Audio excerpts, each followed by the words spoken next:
तर स्वागत आपलं सर्वांचं आजच्या एका नवीन व्हिडिओमध्ये। तर बघा, वितरणाचा आज तिसरा दिवस आहे। आज तारीख आहे 8 ऑगस्ट 2025 आणि भरपूर लाडक्या बहिणींचे सारखे प्रश्न येत आहे की रक्षाबंधन गिफ्ट मिळणार आहे का, कोणत्या बहिणीला 3000 रुपये आले आहे का, किंवा जून आणि जुलै महिन्याचा हप्ता एकत्र 3000 रुपये कोणत्या बहिणीला मिळाला आहे का।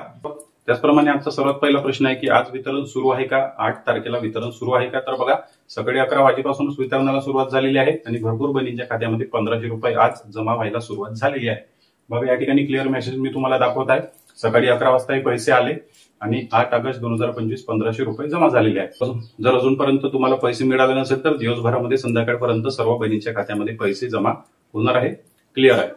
तर बघा, सर्वात महत्वाचा प्रश्न आहे की रक्षाबंधन गिफ्ट मिळणार आहे का, कोणत्या बहिणीला आला आहे का। कारण रक्षाबंधनाच्या आधी शासनाने सांगितलं होतं की रक्षाबंधन गिफ्ट देणार। तर बघा, GR तुम्ही पाहिलं असेल, GR मध्ये फक्त जे काही आहे ते 3900 कोटी रुपये मंजूर करण्यात आले होते जुलै महिन्याच्या 13व्या हप्त्यासाठी। आणि रक्षाबंधन गिफ्ट म्हणजे काय, तर ऑगस्ट महिन्याचा 14वा हप्ता। रक्षाबंधन म्हणजे काय, तर ऑगस्ट महिना आणि ऑगस्ट महिन्याचा 14वा हप्ता। शासनाने फक्त 3900 कोटी या ठिकाणी मंजूर केले होते आणि महिला व बाल विकास मंत्री आदित्य तटकरे यांनी सुद्धा सांगितलं होतं की जुलै महिन्याच्या 13व्या हप्त्याचं वितरण होणार आहे। त्यांनी त्या ठिकाणी ऑगस्ट महिन्याच्या 14व्या हप्त्याचं या ठिकाणी कोणताच संदर्भ दिलेला नव्हता, कोणतीच माहिती दिलेली नव्हती। मग बघा, रक्षाबंधन गिफ्ट या ठिकाणी आपल्याला म्हणता येणार नाही किंवा रक्षाबंधन गिफ्ट कोणत्याच बहिणीला मिळालं नाही। हा जो काही तुम्हाला मिळत आहे हा जुलै महिन्याचा 13वा हप्ता आहे। जर शासनाने रक्षाबंधन गिफ्ट दिलं असतं तर 3000 रुपये लाडक्या बहिणीच्या खात्यामध्ये जमा केले असते, पण 3000 रुपये कोणत्याच बहिणीला या ठिकाणी मिळालेले नाही। रक्षाबंधन गिफ्ट आपण या वितरणाला म्हणू शकत नाही, कारण रक्षाबंधन जे आहे ते ऑगस्ट महिन्यामध्ये आहे, 9 तारखेला आहे। पण शासनाने जे आहे ते आपल्याला फक्त जुलै महिन्याचा 13वा हप्ताच दिलेला आहे। ऑगस्ट महिन्याचा 14वा हप्ता कोणत्याच लाडक्या बहिणींच्या खात्यामध्ये जमा झालेला नाही, कोणत्याच बहिणीला 3000 रुपये आलेले नाही। त्यामुळे आपण रक्षाबंधन गिफ्ट मिळालं असं म्हणू शकत नाही। शासनाने जर आपल्याला 3000 रुपये एकत्रित पाठवले असते, ऑगस्ट महिन्याचे पैसे सुद्धा दिले असते, तर ते रक्षाबंधनाचं गिफ्ट झालं असतं। जुलै महिन्याचा हप्ता दिला आणि म्हणत आहे की रक्षाबंधनाचं गिफ्ट दिलं आहे, हे कसं शक्य आहे। तर बघा, कोणत्याच बहिणींना 3000 रुपये आले नाही, कोणत्याच जिल्ह्यामध्ये 3000 रुपये मिळालेले नाही, हे क्लिअर झालं। त्याचप्रमाणे जून आणि जुलै महिन्याचा हप्ता कोणत्या बहिणींना आला आहे का, तर त्याचं क्लिअर उत्तर आहे नाही।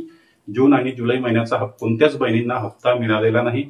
ज्या बहिणीला जून महिन्याचे हप्ते मिळाले होते त्याच बहिणीला फक्त जुलै महिन्याचा हप्ता आलेला आहे। अपात्र झालेल्या 26 लाख बहिणींपैकी कोणत्याच बहिणीला जून आणि जुलै महिन्याचे 3000 रुपये मिळालेले नाही। 3000 रुपये काही एका कुटुंबामध्ये आलेले आहे, काही कुटुंबांमध्ये आलेले आहे। ज्या कुटुंबामध्ये 2 बहिणी लाभ घेत आहे त्या कुटुंबातील दोन्ही बहिणीला जून महिन्याचे 12व्या हप्त्याचे सुद्धा पैसे मिळाले, 2 बहिणी मिळून 3000 रुपये। आणि जुलै महिन्याचा 13वा हप्ता सुद्धा त्या बहिणींना आलेला आहे। एका कुटुंबात 2 बहिणींना जुलै महिन्याचा हप्ता आलेला आहे, पण रक्षाबंधनाचं गिफ्ट नाही, रक्षाबंधनाचे पैसे मिळणार नाही। म्हणजे ऑगस्ट महिन्याचा 14वा हप्ता कोणत्याच बहिणींना आला नाही किंवा कोणालाच मिळणार नाही। बघा, तुम्हाला क्लिअर झालं असेल। ऑगस्ट महिन्याचे पैसे कधी मिळणार, ऑगस्ट महिन्याचा 14वा हप्ता तुम्हाला पुढच्या महिन्यामध्ये सप्टेंबर महिन्यामध्ये पहिल्या हप्त्यामध्ये जमा होणार आहे। प्रत्येकच महिन्याचं वितरण दुसऱ्या महिन्यामध्ये केलं जात आहे, त्यामुळे ऑगस्ट महिन्याचे पैसे सुद्धा तुम्हाला सप्टेंबर महिन्यामध्ये मिळणार आहे। जुलै महिन्याचे पैसे तुम्हाला ऑगस्ट महिन्यामध्ये आलेले आहेत। तर बघा, आता क्लिअर झालं। तुमच्यापैकी कोणकोणत्या बहिणींना जुलै महिन्याचा हप्ता मिळाला किंवा नाही, किंवा जून आणि जुलै महिन्याचा हप्ता मिळाला नाही, कमेंट बॉक्समध्ये नक्की सांगा। तुमचं नाव, तुमच्या जिल्ह्याचं नाव सुद्धा नक्की कमेंट करा। व्हिडिओला लाईक आणि चॅनलला सबस्क्राईब नक्की करा। भेटूया नेक्स्ट व्हिडिओमध्ये। धन्यवाद।